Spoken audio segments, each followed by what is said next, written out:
اعوذ باللہ من الشیطان الرجیم، بسم اللہ الرحمن الرحیم۔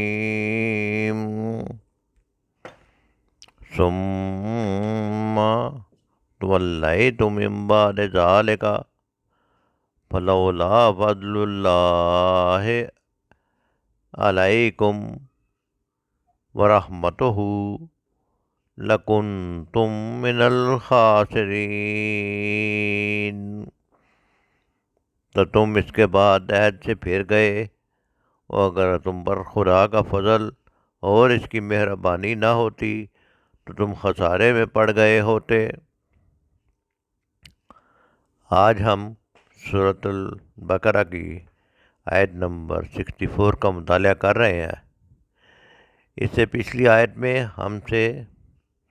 ہم نے یہ پڑھا تھا کہ بنی اسرائیل کے ساتھ اللہ تعالیٰ نے ان سے پختہ عہد لیا، اور اس عہد کی نوعیت یہ تھی کہ ان کو اوپر پہاڑ کو ان کے سر کے اوپر لا کے کھڑا کر دیا، اٹھا کھڑا کیا اور کہا کہ یہ اب بتاؤ تم اس کتاب پر ایمان لاؤ گے اور اس کو زور سے پکڑے رکھو گے اور اسے یاد رکھو گے تاکہ تم عذاب سے محفوظ رہو۔ تو اس وقت کیفیت اس طرح کی تھی کہ اگر بنی اسرائیل انکار کرتے تو ایسے لگتا تھا جیسے ابھی یہ پہاڑ آسمان سے اوپر سے نیچے ان کے اوپر آ پڑے گا۔ تو بنی اسرائیل نے اللہ تعالیٰ سے عہد کر لیا۔ ابھی کچھ وقت بھی نہیں گزرا تھا کہ کیا ہوا، تو تم اس کے بعد پھر عہد سے پھر گئے۔ جب یہ لوگ اپنے عہد سے پھر گئے تو پھر اس کے بعد پھر بھی اللہ تعالیٰ نے ان پر اپنا فضل کیا، اپنی مہربانی کی، اور اگر اللہ نے اپنا فضل اور مہربانی نہ کی ہوتی تو یہ بہت بڑے خسارے میں پڑ چکے ہوتے۔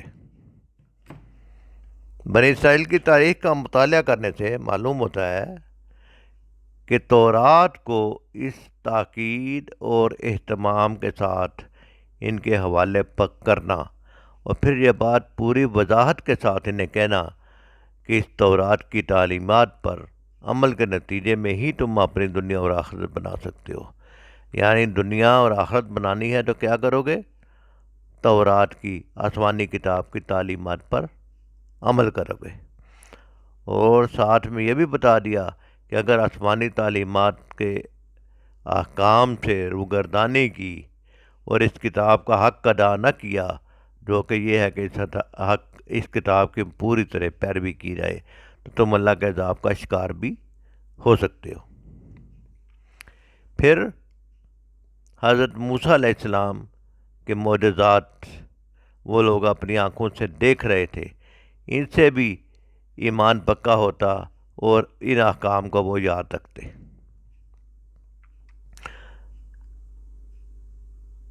اور تابعداری کے نتیجے میں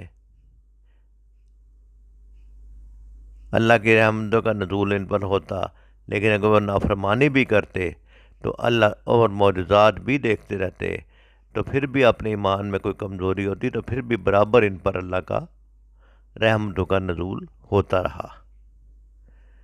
اس ساری رحمت کے باوجود بجائے شکر گزاری کے انہوں نے اپنی انفرادی اور اجتماعی زندگی میں اس کتاب سے اعراض کا رویہ اختیار کیا۔ کبھی تو اس کتاب کے احکام کو تعویلوں کا تختہ مشق بنایا، یعنی احکام کچھ اور اس کی تعویلیں اپنی مرضی کی گھڑ کے اپنی مرضی کے مسئلے بناتے رہے، اور کبھی کچھ احکام کا تو صریحاً اطاعت سے انکار ہی کر دیا اور سرکشی کرنے لگے۔ آج کے دور میں اگر ہم دیکھتے ہیں مسلمانوں میں، تو اس کی ایک صریح مثال سودی نظام کے بارے میں ہماری حکومتوں کا اور ارباب اختیار کا رویہ ہے کہ صریحاً انکار کر کے اس نظام کے اوپر انسسٹ کیا جا رہا ہے۔ اور آج کے مسلمان معاشرے میں ہم بھی آج کل اپنے اللہ تعالیٰ کے دیے ہوئے احکام کو قرآن کے احکام کو، سنت کے احکام کو مختلف تعویلیں کر کے اپنے لیے مختلف چیزوں کو جائز قرار دیتے رہتے ہیں۔ اسے سبق سیکھنا چاہیے کہ ایسے رویے کا کیا نقصان ہوتا ہے، تو اللہ تعالیٰ کے حکموں سے منہ موڑنے کی بنی اسرائیل کو سزا بھی ملتی رہی۔ اللہ تعالیٰ نے ان کی یہ خطا اور شرارت بھی معاف فرما دی، اور اگر اس کا فضل اور اس کی رحمت شامل حال نہ ہوتی تو بنی اسرائیل اسی وقت دنیا میں تباہ و برباد ہو جاتے، جیسا کہ اس سے پہلی قومیں سرکشی اور حکم عدولی پر تباہ و برباد ہوئی اور ان کا نشان تک مٹا دیا گیا، جیسے قوم عاد، قوم سمود۔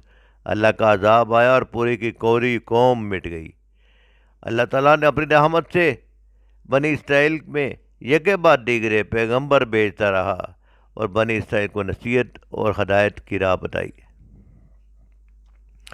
جیسے حضرت اسماعیل علیہ السلام، حضرت داؤد علیہ السلام، حضرت سلیمان علیہ السلام، اور جیسے جلیل القدر انبیاء اس قوم میں آتے رہے۔ ان پیغمبروں نے انہیں سیدھے راستے پر لانے کی ہر ممکن کوشش کی، لیکن یہ اتنی ڈھیٹ قوم تھی، پھر بھی اللہ تعالیٰ ان کو موقع دیتا رہا۔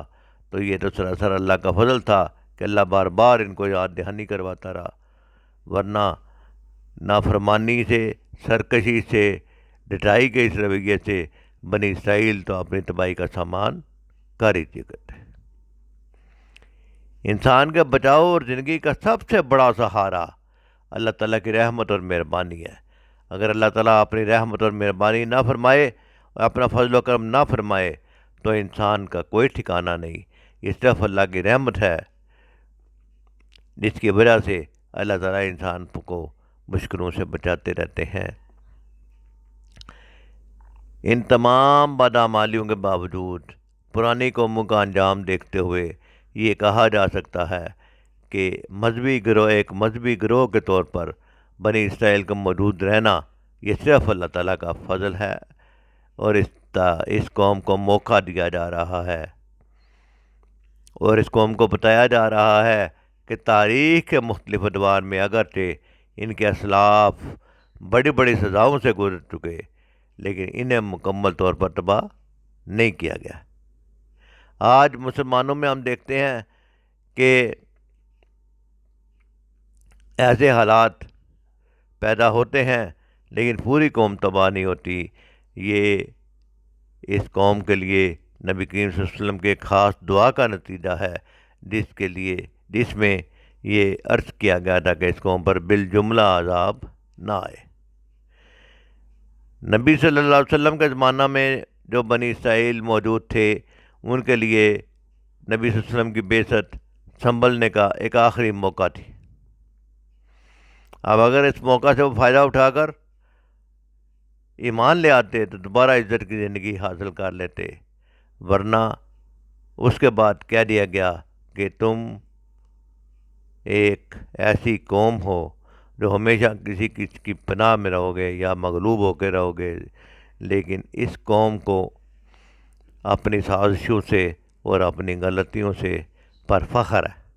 امت مسلمہ کے لیے بھی یہ لمحہ فکریہ ہے کہ ان کی بقا کا، عزت کا تمام تر دار و مدار ان کی طرف نازل ہونے والی کتاب پر عمل کرنے پر ہے۔ جب تک مسلمان اس پر عمل رہے، وہ دنیا کے ایک عظیم قوم تھے، انہیں بڑے بڑے ملکوں کی حکمرانی حاصل تھی، لیکن جب انہوں نے اپنی کتاب سے اعراض کیا تو سامان عبرت بن کر رہ گئے، ذلیل و خوار ہو گئے۔ آج بھی اس امت کے لیے سوچنے کا موقع ہے، ہماری قسمت بھی ترازو میں ہے، قرآن کریم ہمارے ہاتھوں میں ہے، صلی اللہ علیہ وسلم کی سنت محفوظ شکل میں ہمارے پاس ہے۔ ہمارے ساتھ بھی اللہ کا وہی وعدہ ہے جو اہل کتاب کے ساتھ تھا کہ اس کتاب کو مضبوطی سے پکڑے رہو اور اس پر عمل کرو، اپنی انفرادی زندگی میں بھی اور اجتماعی زندگی میں بھی۔ ہماری بقا اور سرفرازی کا دار و مدار اسی دین سے وابستگی پر ہے، ورنہ اس سے اعراض کی صورت میں اللہ کی ناراضگی اور دنیا اور آخرت کے مشکلات اور ناکامیاں۔ اس کتاب سے اعراض کرنا ہمارے لیے بہت ہی نقصان کا باعث ہے۔ اللہ کی مدد اور رحمت ان کو ملتی ہے جو اللہ کے احکام کی پیروی کرتے ہیں، اللہ کو راضی کرتے ہیں۔ اس لیے اللہ کی مدد اور رحمت ہی کامیابی کی ضمانت ہے، اور اللہ کی رحمت سے محرومی نافرمانی کی وجہ سے ہوتی ہے، اور جو نافرمانی ہے وہ اللہ کی ناراضگی پر کی طرف جاتی ہے، اور اللہ کی ناراضگی انسان کے لیے دنیا اور آخرت کی مشکلات اور ناکامیوں کا ہے۔ اللہ تعالیٰ سورۃ طٰہٰ میں فرماتے ہیں وَمَنْ أَعْرَضَ عَنْ ذِكْرِي فَإِنَّ لَهُ مَعِيشَةً ضَنْكًا وَنَحْشُرُهُ يَوْمَ الْقِيَامَةِ أَعْمَىٰ۔ جو میرے ذکر سے منہ موڑے گا، یعنی درس نصیحت سے منہ موڑے گا، اس کے لیے دنیا میں زندگی تنگ ہوگی، اور قیامت کے روز ہم اسے اندھا کر کے اٹھائیں گے۔ اور سورۃ کہف میں فرمایا فَمَنْ كَانَ يَرْجُو لِقَاءَ رَبِّهِ فَلْيَعْمَلْ عَمَلًا صَالِحًا وَلَا يُشْرِكْ بِعِبَادَةِ رَبِّهِ أَحَدًا۔ بس جو کوئی اپنے رب کی ملاقات کا امیدوار ہو، اسے چاہیے کہ نیک عمل کرے اور بندگی میں اپنے رب کے سامنے کسی اور کو شریک نہ کرے۔ ایمان بالآخرت کا لازمی نتیجہ یہ ہے کہ انسان نیک عمل کرے، اللہ کے سامنے اللہ کی خوشنودی حاصل کرنے کے لیے، اور سنت کے مطابق نبی صلی اللہ علیہ وسلم کی دی ہوئی تعلیم کے مطابق عمل کرے، تاکہ اللہ تعالیٰ کی رضا حاصل ہو سکے، اور اس رضا کے نتیجے میں اللہ تعالیٰ نے ایمان والوں کے لیے جنت کا وعدہ کیا ہے۔ اللہ تعالیٰ سے دعا ہے کہ اللہ تعالیٰ مجھے اور آپ کو جنتیوں میں شامل فرمائے اور جہنمیوں والے کام کرنے سے بچائے۔ وما علینا الا البلاغ۔